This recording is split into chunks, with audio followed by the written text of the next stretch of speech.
And because of his attitude, he gave me the space to grow into the person that I needed to become because I needed to dig myself out of that horrible pit of low self-esteem. And I knew there wasn't anybody else. She was everything, that Mhm. that I thought. And so I continued to wait. We continued to have fun. Yeah. I continued to break her down. Take a girl and a guy, and they fall madly in love and form a family. Sprinkle in some counseling degrees and a doctorate, a dream of transforming relationships as we know it. And 20 years later, we give you power couple Dr. Ray and Jean Ketkodian. And this is Couples Synergy.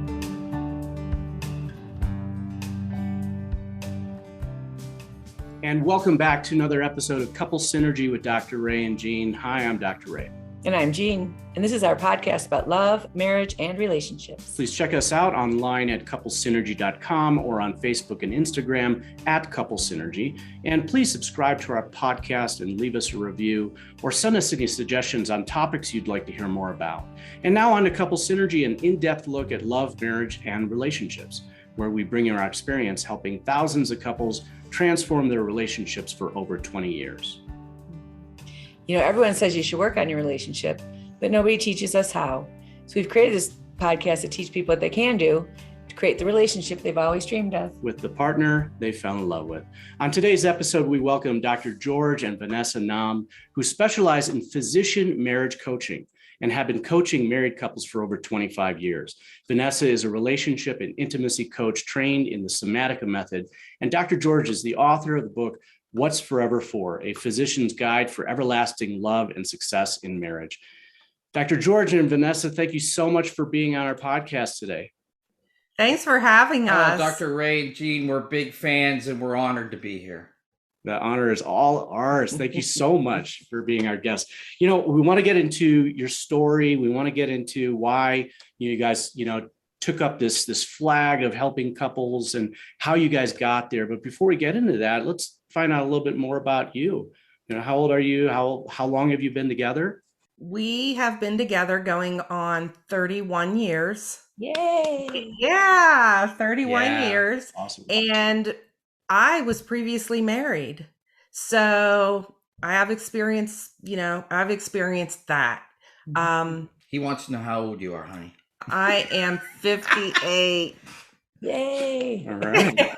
Boy, you're old. I know. I'm 63. Okay. Yeah. And Dr. George, you are a physician, correct? Yes, I'm a family physician, but currently not practicing, and because we're doing this full time. This is wonderful. There's such a need, as you guys know, and so it takes full time, and it's a labor of love, and we're just so thrilled to do it day after day. Can you guys tell us the story of how you met? I grew up in a very traditional Italian family, and I wasn't told you need to marry an Italian, but I could feel that my parents would have been thrilled because of it.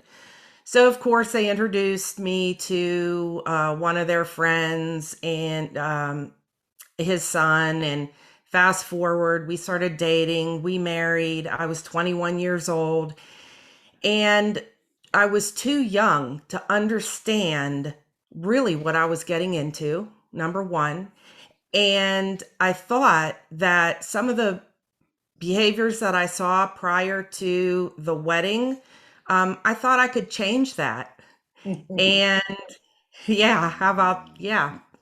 and it just didn't happen. And he had issues with alcoholism.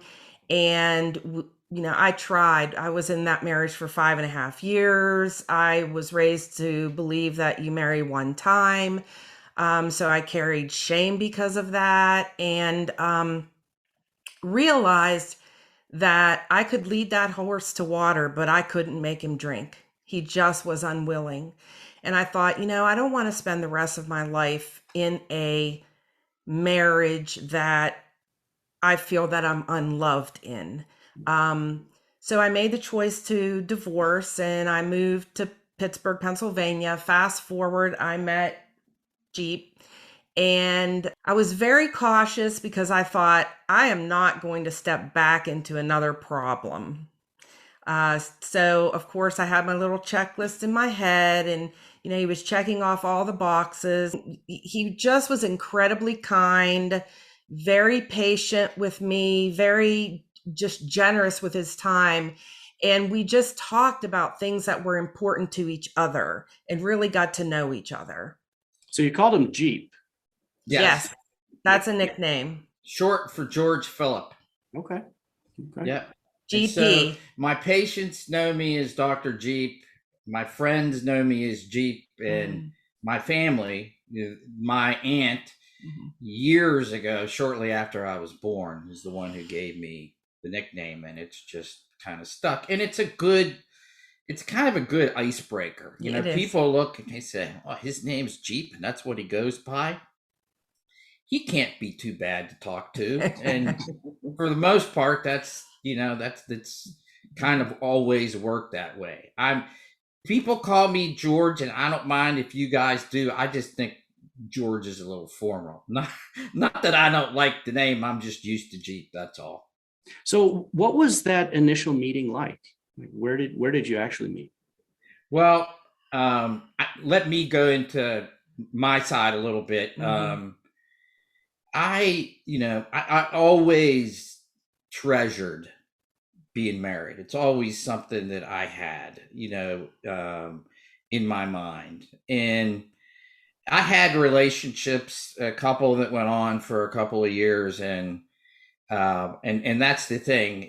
If they go on and you break up, you hopefully learn from those. So when you go to the next one, you put what you've learned into place. And so I had another one, little bit better, but things got rocky at the end. I was even engaged to her, but I had a lot of people that knew me, friends and family, who said, she's not the one for you. And when you're involved, you kind of sometimes are not, you're not that objective. You tune it out.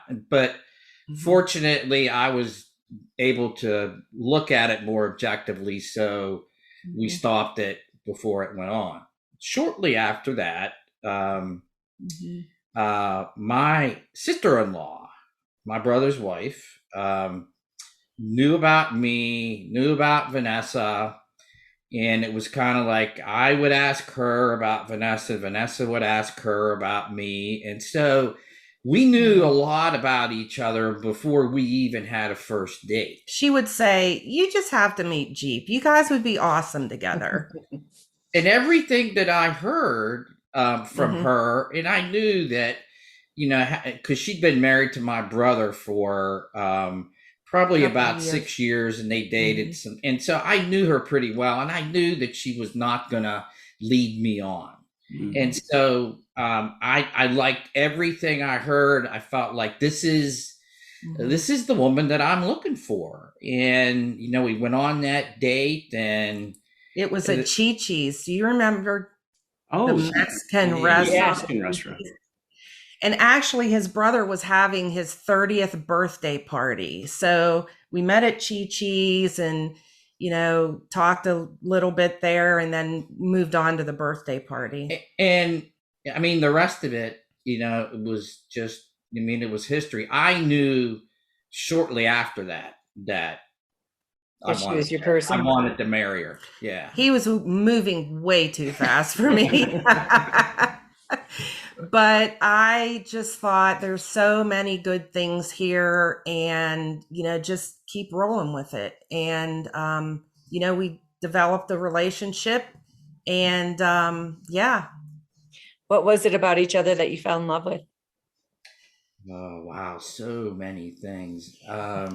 Yeah. And that's during our training. That's one of the things that we did, and we do it with our couples is, what's your most endearing quality? And I would say the most endearing quality about Vanessa was that she didn't try to change who I was. She an extraordinarily good listener. And something that was important for me is that she was very affectionate with me. So she crossed all my boxes off more than a few. And even, if there were more boxes that I was looking at, she crossed them off too. So yeah, just a very kind, loving person. When we got together, she was broken. She'd been, her prior marriage just with lots of disrespect, and so when we got together, it was like, this is a really good person, and there is no reason why she should feel the way she does. And I was like, I know that we can work this, and I know that she can have a better life. And because of his attitude, he gave me the space to grow into the person that I needed to become, because I needed to dig myself out of that horrible pit of low self-esteem and feeling like I wouldn't be attractive to someone anymore, and that I wasn't good enough for someone, because that's how I felt in that marriage. He never wanted to spend time with me. He was drinking until 10 o'clock at night. I'd say, let's go out for dinner here, on and on and on. And it was so different with Jeep, because I would like make plans to go, and he always was willing to do whatever I wanted to do. And the kindness and the respect and the gentleness, because he was so gentle. He knew that I needed gentleness at that time. You needed a cheerleader, and I needed a cheerleader that you didn't have. Definitely, before, unfortunately. Definitely. And it, month by month, it just got better and better until we got engaged. We actually surprised me. We went to Toronto, Canada to see Phantom of the Opera at the Pantages Theater. And during music of the night, he got down on his knee, and I'm like, oh no, oh no, oh no. And during the rest performance. During the performance, and it was the song "Music of the Night," where the Phantom is sitting there playing the music, which is, I'm getting chills just thinking about it. The Phantom of the Opera was huge during our engagement. It's when it was coming out. We both loved the music, loved the story, loved how the original movie, with by a genius, to be turned into what it was by Andrew Lloyd Webber. And so we just were crazy about it. And I thought, okay, we're going to go up here, and she's not going to know about this. So I thought about it ahead of time, and there's some people around as I got down, as the Phantom was singing, and she said, "Yes, of course." So it was awesome. It was really such an awesome time. And how long after starting dating did you guys get engaged? It was maybe a year and a half, and then we got married within 2, something like that. We started dating in January, and we got engaged the following February. Oh, okay, a year. See, I know that timeline by heart. Now, you said that he was moving too fast. Why did you say that? Oh my goodness. We spent a lot of time in the car because we lived in Pittsburgh, but my family was from this small area in Ohio. So it'd take us about an hour and a half to get there. His family was, close to West Virginia, and Ohio was like 30 minutes apart. So it was like the triangle, Pittsburgh, and then my family, his family, and we'd come home on the weekends and visit them. And the car rides were long. And that's another thing that I just fell in love with, is there was never a time when we had nothing to say to each other. And I'm a question person. And, because he was a doctor, he'd gone through medical school, he was in residency. I can pepper the questions, boom.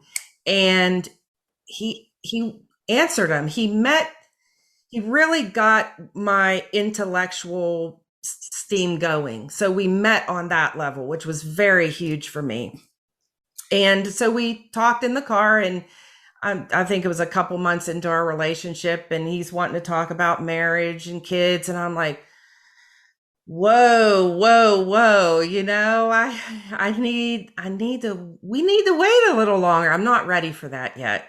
I'm not ready. And in my mind, I'm thinking, I need to make sure I'm not making mistake number two, Yeah. because I haven't really known him long enough. So I was cautiously optimistic, and just let time take its course. And I could understand that. I mean, she'd been divorced. She'd been in just a horrendous relationship, and really stayed in it, really, really trying hard to make it work, and doing really more than should have been done, because she was getting no help from the other side. So I understood that. I wasn't crazy about it, because I knew there wasn't anybody else. She was everything, that I thought. And so I continued to wait. We continued to have fun. Yeah. I continued to break her down. and so finally she said yes. I talked to her mom about the ring and all that stuff, and I just couldn't imagine my life without him. When you think about that limerence stage where it's almost like you're living a dream, it's an alternate reality that everything is just, you can't even imagine we were firing on all cylinders, and I could never imagine a time where we would get to a point where we weren't. Because I really didn't understand about the stages of relationship and long-term marriage and how you grow that path. And of course, when you bring children on, how that factors into the mix of things. And, but it was really beyond my wildest dreams, our courtship. And, like I said, I'd been in a couple of relationships and thought that I was in love. Mm-hmm. Maybe I was, but certainly nothing like this. I mean, This is what real love was. Yeah, and we felt like, we have faith. We're Christians, and we felt that really there was a higher power bringing us together. Mm-hmm. Yeah. Now, you guys coach physicians and physician marriages. Now, were there some lessons that you guys went through, in your own marriage that led you to want to help physicians in their marriages? Well, I was born into a physician marriage. My dad was a physician for 50 years. My grandfather was a physician. My brother is a physician, and I grew up around my dad's friends who were physicians. Unfortunately, Dad was really a great doctor. He wasn't a very good husband. He treated, and because he wasn't, it led to a pretty dysfunctional marriage, and that kind of carried over to us, the kids. A lot of narcissistic behavior. I had to be right about everything. It really never gave my mother any credit for her contribution to the household. And just, unless she agreed with what he was saying, he felt that he was being disrespected. And I just, and that eventually what happened with that is he used that as a rationalization to become unfaithful.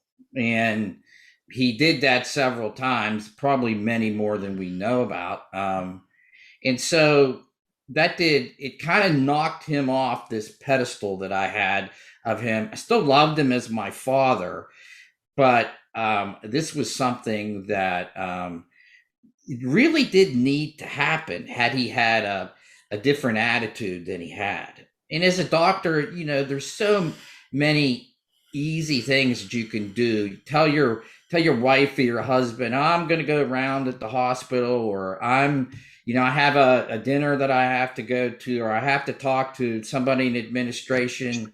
and they have to have that kind of trust in you. Well, he broke that.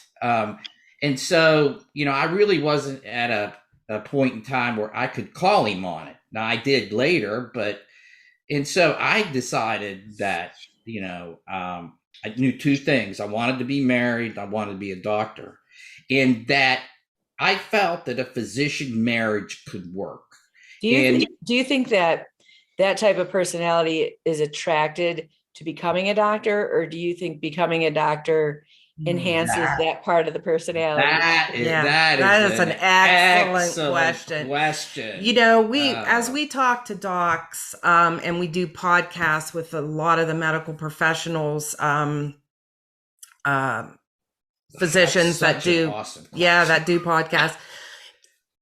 The process of becoming a physician is so grueling. And then you go out of medical school into residency. And you can't make mistakes. And it's dehumanizing. Mm-hmm. So I believe they lose a lot on the way. Mm-hmm. And just the setup of them not allowing to be wrong. They're not allowing or to be emotional. Exactly, or to be emotional, and he was caught in that trap. Yeah, absolutely. I think docs get into it for the right reasons, because we have a nephew that went through a medical school, and they get into it for the right reasons. Most of them. Yes, but along the way, it changes them. And if there's narcissistic tendencies before going into training, they are going to be exaggerated. Mm-hmm. You have to have a little bit of an ego to even go through this, because you have to give up so much. A lot of your life is given to training before you even start to do what you really want to do. So some of that, it's kind of drilled into you. But if you're already a narcissist when you're doing it, it's just going to make it infinitely worse. And I think with my dad, that certainly was the case with him. So if you don't know an answer and you have to convincingly make one up, I've seen that spread throughout the entire life, not just medically. Yeah. Ray's dad's also a physician. Mm-hmm. Yeah, that God complex. Yeah, I think you have to have a level of confidence to right. Into That's it. The field to begin with. But then, the way that the field is structured, it's still structured on the military structure. It is. Yeah. You have to grow a backbone, and you have to be able to be right no matter what direction you're going in. Even when you're wrong. And it's that could be so deflating and devastating if you let it. And that's specifically why I went into family practice. And when I was in practice, I would tell patients, I would say, the only time I'm ever going to wear a lab coat is if I'm cold. I said, you'll see me the way I'm dressed right now, which put people at ease. And I said, I'm not better than you. I said, you do what you do. You're an electrician, or you're a plumber, or you're a roofer. I would come to you for what you do, just like you come to me for what I do. Just because I'm a doctor doesn't make me on a level above you. And really, if I had a choice to go out to dinner and have a beer with a patient over a doctor, I would do that at any time, because there's no airs there. There's no competitiveness. Right. There's no false front there. And so, and that's what really attracted me to do that. But I could see how physicians can fall into that trap if they're not aware of what's happening to them. And unfortunately, in the couples that we coach, sometimes there isn't that awareness, Mhm. even though their wives or husbands may be saying, did you hear what you just said? Are you aware of how you act? And they're either going to say no, or, oh, you're just, you're just you're being silly. Mm-hmm. How did you guys being in a physician marriage impact you guys? Well, we started out in practice together. I'm an accountant by profession, so I also entrepreneurial. So, it just was a great fit. And back then, docs were going into practice and not joining large groups like medicine's totally changed. And so we decided that we would move back to this area, start a practice. I did the business. He did the medicine, and we worked together very, very well. Because technically we weren't constantly face to face all day long. And the trouble came when we had a child, our first child, She's going to tell on me. and he would round after work. I would go pick up our first daughter, and then it became kids. Then he would go rounding to the hospitals, and at one point in time there were 5 of them. So dinner wasn't usually until 8:00 at night. Well, I couldn't have our kids waiting on him to get dinner. So that was one of the sacrifices that our family had to make to accommodate his schedule. And but we found other ways to we would substitute. We would find another way to get what we needed in a different way. But the biggest thing was when I would come home, of course, I felt like I was walking into my second job. And then when we had our second child, it was even magnified. And I'd be trying to cook, and, it was very, very tough. And so then he can share his part with you. Yeah. So, and it's worse now for physicians than it was back, when I started. But you go to the office, mm-hmm. and you know to some extent what to expect, and I'm sure your dad knows that, Ray, or knew that, and so you deal with unexpected things. Some days are less stressful than others, mm-hmm.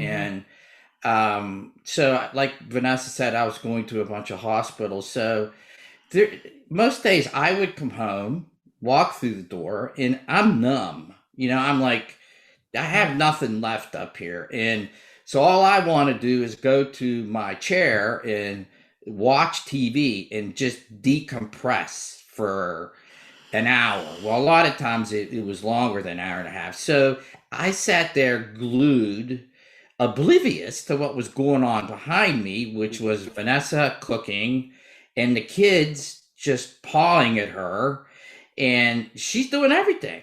She's entertaining them. She's cooking, she's taking them to the bathroom when, during potty training and all that stuff. And I'm sitting on the chair like a lump. And this was something that my dad did, and something that I said, I'm not going to imitate that behavior. But unfortunately, some of these things that are learned, unless you become aware of it, because it's just, passed down, you're damned to do the same thing again. Mm-hmm. So that went on for a period of time. And of course, I'm madder than a snake. So resentment's building. So she, just came to me one time and said, hey, I work at the office. Yeah, I know you do too. I know you don't get home till late, but I not only have that job, but I take care of the kids too. I carried them, I birthed them. Now I'm doing all this. And we said this was going to be a team effort. And, mm-hmm. There's no I in team. And it's like, you're not part of this. Mm-hmm. And so I gave her a lot of credit for confronting me mm-hmm. about that. How long did that go on before you guys had that conversation? That is a really good question. And I'm thinking that was over time, of course, it wasn't just like for months on end, but it would ebb and flow. I'd say over a year, Yeah. maybe two. Yeah, I would agree. I would agree to that. And Hmm. so she just, basically said, I'm in this alone. And so I started to think about that. And I said, boy, you're really right. I just, completely didn't become aware of that. And so I give her a whole lot of credit for doing that. And what we call compassionate intuition is that I knew that she was coming from a good place. She was not Hmm. trying to put me down. She just was trying to make me aware of that. And had she not done that, I probably unknowingly would have gone on and done that, and I wouldn't have been as big of a factor in my kids' lives and I would have missed out on so many things. But Definitely. she did that, and we were able to work through that. And Hmm. that's a lot of we see that a lot in healthcare professional couples, a Hmm. lot of it. So you said we could go anywhere. Yes, Yeah. go ahead. Menopause. Uh, How did that impact your relationship? oh, it's still impacting our relationship. It's huge. It's Eh, not talked about.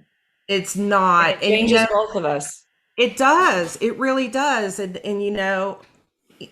he's in his 60s now, so of course, andropause, yeah, but not as much as the I Menopause. menopause. said men only have to go menopause. through a Menopause. menopause. We have to go through the menopause. Yeah. Yeah, Yeah. yeah. Um Definitely. And I started young. I started probably around 44, and felt like it lasted for 15 years.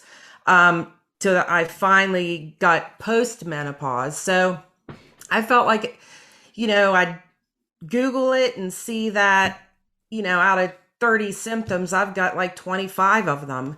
Um, it, it just, it was exhausting. Of course, there's irritability, there's fatigue, there's night sweats in the middle of the night. Um, There's a whole shift that rewires in your brain. yep, Oh, The stuff that you absolutely. could tolerate when you were younger. yep, yes, Well, and that's, that shows you what kind of effect estrogen has had on your brain for all these years. yep, And me as a doctor, this is again, I'm telling on myself that, I taking care of so many women that, that had been through menopause, talked to them a lot about the issues that they were having, the changes that they were undergoing. And so But you didn't have to I'm live with not, them. yeah. So I'm not going through it with her. I'm it's secondary to what she's going through, but things change when you're in the bedroom at that age. And I'm like, desire and because then the hormones aren't there to fuel it, and dryness. things that were Yeah, okay, or things that were, yeah, all of a sudden it's like, oh no, I don't want to do that anymore. And then so you as a man, you're like, well, am I not doing it right? Or am I not attractive anymore? Or, what is it? And so yes, that absolutely there's been a decrease in testosterone, but I still have a pretty high drive, and mhm, she doesn't. And that's something that if you don't work through that just can be adds a lot of so stress. enormous Hmm. on top of any other problems that you may be happening. So you Hmm. really need to communicate about it. And that's what, And it's a hard subject to communicate about. Mhm. Very, One of very the things that's going on in the female brain is da, da, da, da, da. Okay, yeah, sex. No, it doesn't. We can't get there. And right. that nurture Yep. Mhm. the affection, the talking. Well, then the desire shows up, you Yep. know, but it's so much more work than when you're younger. And then I think for guys, it's kind of scary. Like, I don't want to lose that part of me and Right. slow this down. What if I'm losing my mojo, right? Mhm.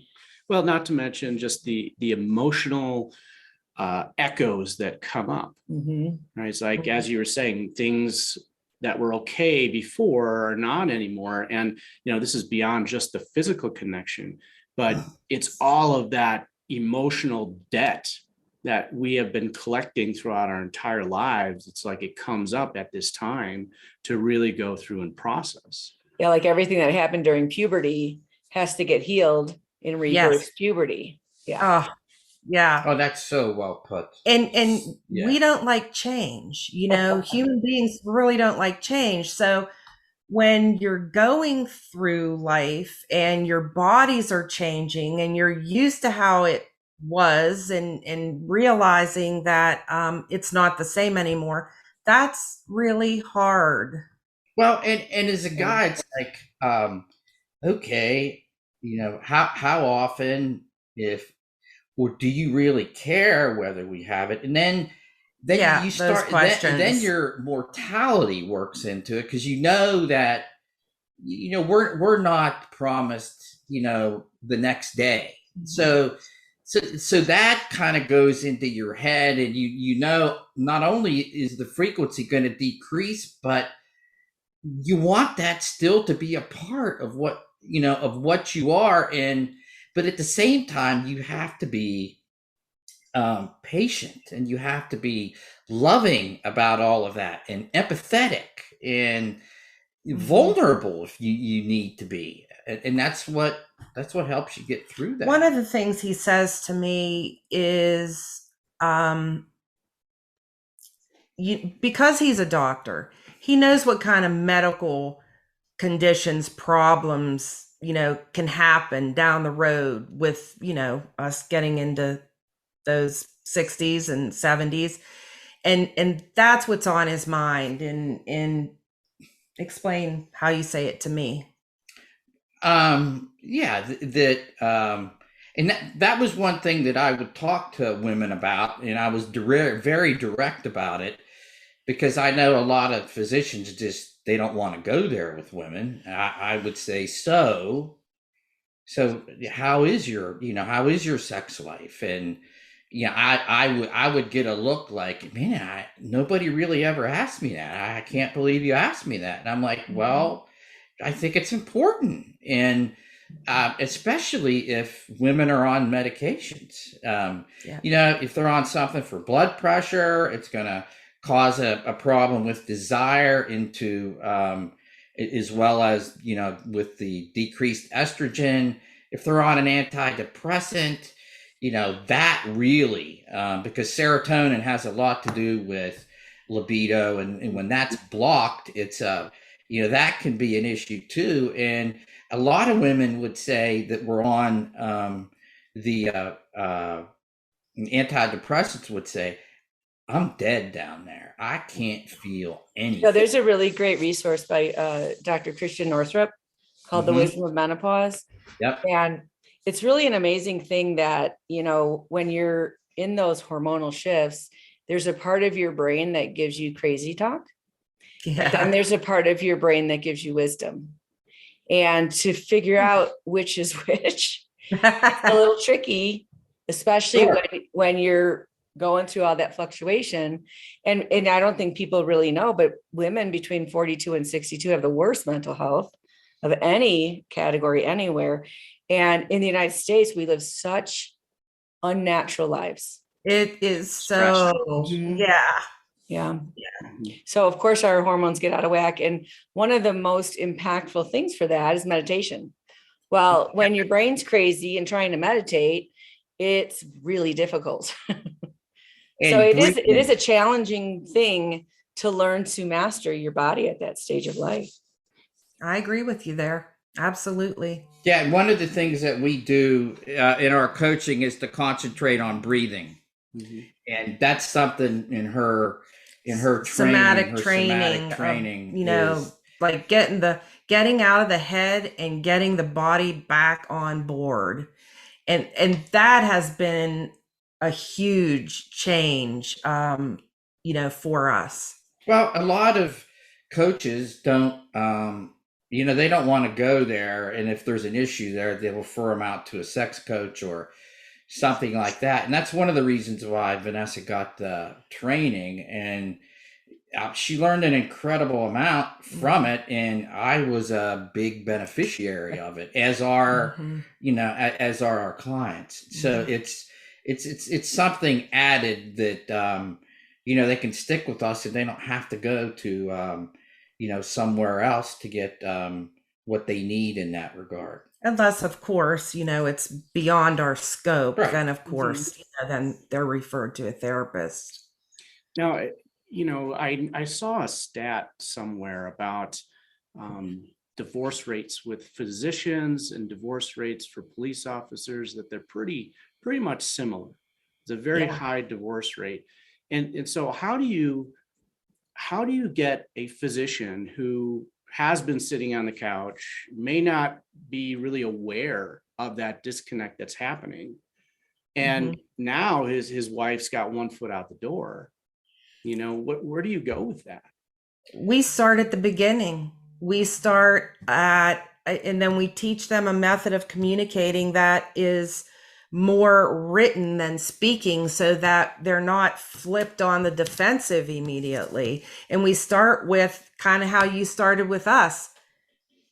What's his most endearing quality? When you guys got together, what did that look like? Why did you fall in love? Why did you get married? Why did you get married? Or do you even know why you got right. married? And just recalling that, and explaining feelings and how they can describe their feelings to each other, so that in describing them they can become more connected. And then the vulnerability happens, the empathy happens, and we just work with that. But we're teaching them how to communicate that, and we use ourselves as an example. Especially that example that we were talking about. It is an inability to disconnect from work and reconnect at home. It's huge, and it's worse now than it ever has been. And I knew what my dad did, but I was falling into that trap. And this may be behavior that the spouse has not called them on. So they've kind of gotten into a rut of continuing to do that. So it's making them aware that behavior is going on, and finding out, okay, why do you come home? Why do you sit in that chair? What is the problem with you having a connection with your spouse or your kids? Is it that you're still thinking about what happened at work that day? Is it something that you have a problem sharing with your spouse? Do you feel like that you need to be left alone and left to deal with it with your by yourself? And there are a lot of physicians that that's what they want to do. It's almost it's a blow to the ego to sit there and admit that you've got a problem. And so that's one, or they don't want to burden their spouse. I think it's more the first than the second. Yeah. And so go ahead. Now, do you guys see differences in the marriages where the husband is the doctor versus the wife being the doctor versus both of them being doctors? There are some, like, for physicians female physicians with husbands that are not in the medical profession. And the woman's doing everything at home, like her, she's doing female things at home, but he's not taking into consideration that what type of a job that she really has. So those, what's the word for it? the society that's just, male dominant, they're not going to mix the division of labor. So, we talk a lot about that. We talk about this is a team sport, and folks really need to decide together, because that if one person works and the other one doesn't, you're not getting very far. I know what you're saying about two spouses that are physicians. The woman, obviously, if there's going to be an agreement to have kids, she still is going to have the most difficult job, because she's going to still, she's going to be kind of like Vanessa was. She's going to go whatever specialty she's in, and she's going to have to make a sacrifice, maybe not be able to have the kind of dream or the desire that she's had to do in her specialty because of having children. And so that is something I don't think that the other spouse really understands well enough. And it's making him aware about that. Sometimes you'll see say, the husband is a anesthesiologist and is on call and has to go in a hospital in the middle of the night, and say that, the wife is doing pediatrics and she's on call, but possibly not as much as he is. And so it's easy to get into this type of a habit and say, well, you really don't understand. Yeah. I'm up at all hours of the night. I've had cases that have gone bad. And do you really get that? Do you really experience that like I do? Almost like making her feel like a guilt. Yeah, like whatever specialty is, well, my specialties works harder than yours does. So that happens too. You start becoming like transactional and do the comparison game.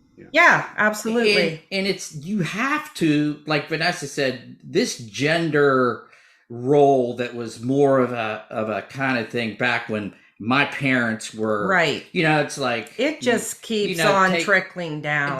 But you have to. There are no gender roles, right? Especially in the house, it's like both of you do what you need to do. If usually mom is taking your child to dance or to kindergarten or whatever, and she's having a bad day, you get up and you go do it. Or that I can remember the early years too, when I was not a dance mom. I wanted our daughter to go to dance. We had large gaps in between each kid, and we have 3 kids. And I said, I don't want to be a dance mom. And he's like, okay, I'll be a dance dad. That was his time with Chelsea, one-on-one every week. He took her to dance. I always treasured. Yeah. It was just. But if I was steadfast and said, "Hey, I'm the man. I don't do stuff like that." Right. I'm not going to do that. Then I would have missed out on all of that. Well, it definitely enriches both of your lives. Absolutely. Yeah. Absolutely. I think what happens when we're younger in relationships is we think about what we're not getting. Yeah. And then when we go through this beautiful change of life, which is like the Hulk. It's about what can I give, and that becomes a different place of connection, a little bit higher up in the body, like the heart, than the lower stuff, which actually enhances all of it. Well said. Last question. What is it your partner does that they love you? Wow. Wow. You're trying to think of something really in particular. There's so many. I go the analytical route because I'm the analyzer with everything. That comes from being an accountant. Yeah.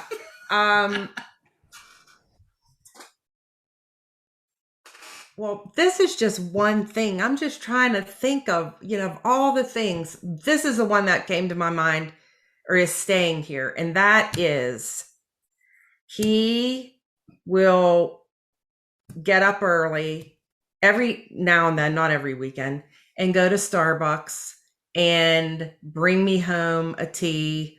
And maybe we have chocolate covered pretzels here that by this one company that they're to die for. And he'll get me that. And that's awesome.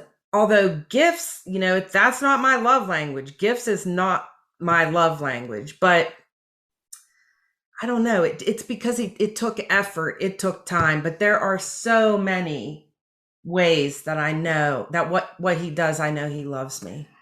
I think Vanessa's empathy. We've had some difficult times, and she's never, she's always looked, like she's looking into my soul. She understands how I'm feeling, and she gets it when I need more support. It's like, each of you, you'd like to think each of you gives 100% to your relationship. Well, some days 20% may be your 100%. Like other in days, menopause. Other days 50%. But Right. if your relationship is where it should be, you're going to get that back at some point. And it's not about keeping score. No. It's almost like, it's like playing a game, the synchronicity that takes place with teams that play games that, you can pretty much guess what their next move is going to be and just pick that ball up and run. And we call that? We call that couple synergy. Oh my gosh! Oh my gosh! Yes. Amen. That's what it is. The couple synergy. Absolutely. Amen. Yeah. How can, if some physicians out there listening to the podcast want to get a hold of you guys, what is the best way to learn more about what you do and to get a hold of you? And to get a hold of your book. Yeah. Absolutely. The best way would be to go to our website. It's bestfriendsagain.com. And also we're on social media, LinkedIn, Facebook, predominantly those three. And the book is on the website, can be purchased. An autographed copy can be purchased, and or Amazon. And this is the book.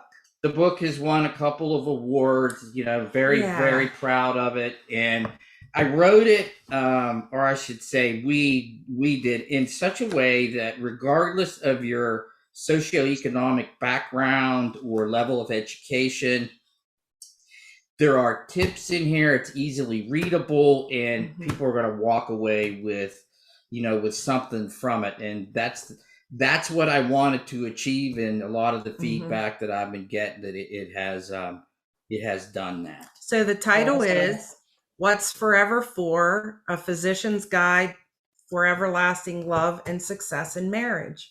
So Vanessa is the one who came up with Best Friends Again. Yes. Because we believe that you need to be each other's best friend. Absolutely. You really do. And you know what it came out of?